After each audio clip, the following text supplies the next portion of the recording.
ఈరోజు భారతీయ జనతా పార్టీ కుటుంబంలో చేరడానికి రావడం జరిగింది. వారికి మనస్ఫూర్తిగా స్వాగతం చెప్తున్నాను. ఎందుకంటే నరేంద్ర మోడీ గారు ఎప్పుడు కూడా అనేవాడు,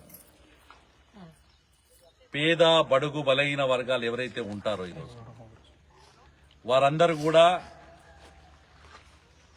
అతను 15 సంవత్సరాలు ఒక రాష్ట్రానికి ముఖ్యమంత్రిగా, ఇలా 11.5 సంవత్సరాలు ఒక దేశానికి ప్రధానమంత్రి అయితే సొంత ఇల్లు లేదమ్మా.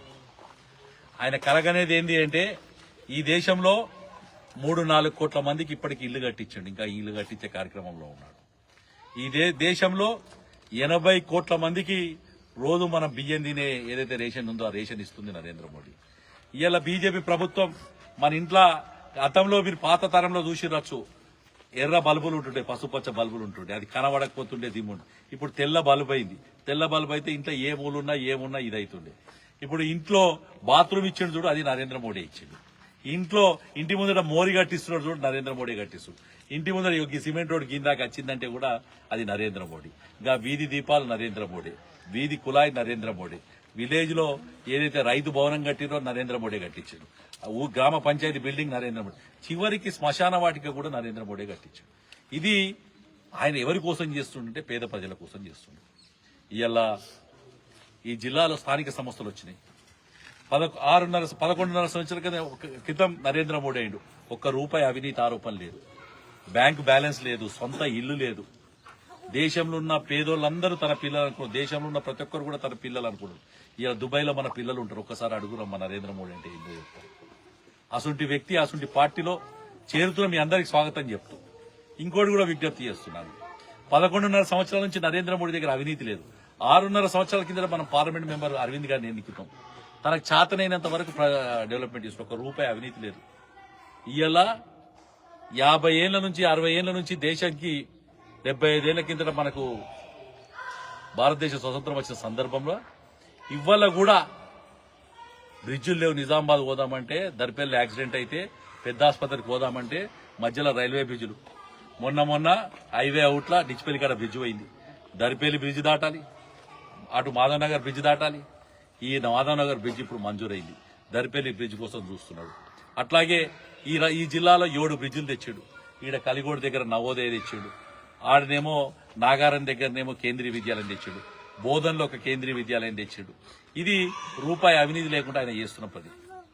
అదే టీఆర్ఎస్ లో చూసినాం 10 ఏళ్లు వాళ్ళు దోసుకున్నారు అని చెప్పేసి ఆడి మీద కోపంతో కాంగ్రెస్ వాడు కోటేస్తుంది. కాంగ్రెస్ వాడు ఏం చేసే, ఆడు దోసుకుంటే అప్పుడేమో పెంక మీద ఉన్నట్టు మనకుండే పెంకలకి పొయ్యిలో పడ్డ పరిస్థితి ఏర్పడింది. ఈడ ఐదు నుంచి ₹1 లేదు. ఈ లాస్ట్ కి గెలిచినోడు ఇటుక బట్టీలు కళ్ళు బట్టీలు కానీ స్టేజ్కి వచ్చింది. అంటే ఎందుకు చెప్తున్నా అంటే రేపు వార్డు మెంబర్ గాని, ఉప సర్పంచ్ గాని, సర్పంచ్ గాని, ఎంపీటీసీ గాని, ఎంపీపీ గాని, జడ్పీటీసీ గాని, జిల్లా పరిషత్ చైర్మన్ గాని మనోడు గరీబోడు పేదలకు సేవ చేద్దామని నిజాయితీగా బతికే భారతీయ జనతా పార్టీ కాషాయ కండవ కప్పుకున్న వాళ్ళని గెలిపిస్తే రేపు భవిష్యత్ అంతా బాగుంటుందని చెప్పి దానికి మద్దతుగా ఈ రోజు భారతీయ జనతా పార్టీ చేరిన మీ అందరి సీతాపేట గ్రామస్తులకు, సీతాపేట తాండావాసులందరికీ కూడా 2 చేతుల దండం పెడుతూ భారతీయ జనతా పార్టీకి స్వాగతం చెప్తున్నాను. ఇందిరమ్మ ఇళ్లలో కూడా చాలా మంది మాట్లాడుతున్నారు. నేను ఈ సెక్రటరీ అని ఉంటారు ఊళ్ళే, సెక్రటరీ 2 ఫాములు నింపుతారమ్మా. మీ ఒకటేమో కేంద్ర ప్రభుత్వం ఇళ్ళది, దాన్ని ప్రధానమంత్రి ఆవాస్ యోజన, గ్రామీణ ఆవాస్ యోజన అంటారు, దాన్ని నింపుతాడు. రెండోది ఈడ ఇందిరమ్మ ఇళ్ళ నింపుతాడు. దాని మీద 2 లక్షల చిల్లర కేంద్ర ప్రభుత్వం ఇస్తుంది. వీళ్ళేమో వచ్చి దాని ఇందిరమ్మ ఇల్లు మొన్నటి దాకాడేమో డబుల్ బెడ్రూమ్ అని కలర్ కనిపించే ఈడు ఇందిరమ్మ ఇల్లు ఇప్పటికి స్లాబులు పోసింది లేదు. పోస్టులోడికి కొడికైనా ఎక్కడికైనా ₹1,00,000 ఒక దగ్గర ఇస్తే అవి కూడా కేంద్ర ప్రభుత్వం నిధులే, వీళ్ళ నిధులు ఏమి ఇచ్చినాయి లేవు. వీడికి ఏముందిరా అంటే ఏమి లేదు. బోనస్ ఇచ్చిండా? మొన్న బోనస్ రాలే. ఒక్కొక్క ఆడోళ్ళకి ₹2,500 ఇస్తాడు. ₹2,500 ఇచ్చిండా? నెలకి ₹2,500 చొప్పున. ఇప్పుడు ఓడన్నా కాంగ్రెస్ వాడు వస్తే ఒకటే అడుగురమ్మా, 20 నెలలు అయింది, ₹2,500 చొప్పున మనకి ఎంత రావాలి? ₹50,000 రావాలి. ఇయ్యు మనూరి ఓటు అడుగు మనూరు ఏమనకురి 50,000 ఇయ్యు, ఇంట్లో ఆడవాళ్ళందరికీ ఇయ్యు, 2,500 ప్రతి గృహలక్ష్మి అని, మహాలక్ష్మి అని చెప్పి ఒక స్కీమ్ పెట్టిండు. ఏంటంటే ఆ పాతకున్న బస్సులో దొరగొడుతున్నాడు, తింపుతున్నాడు. ఫ్రీ బస్ అని అంటాడు.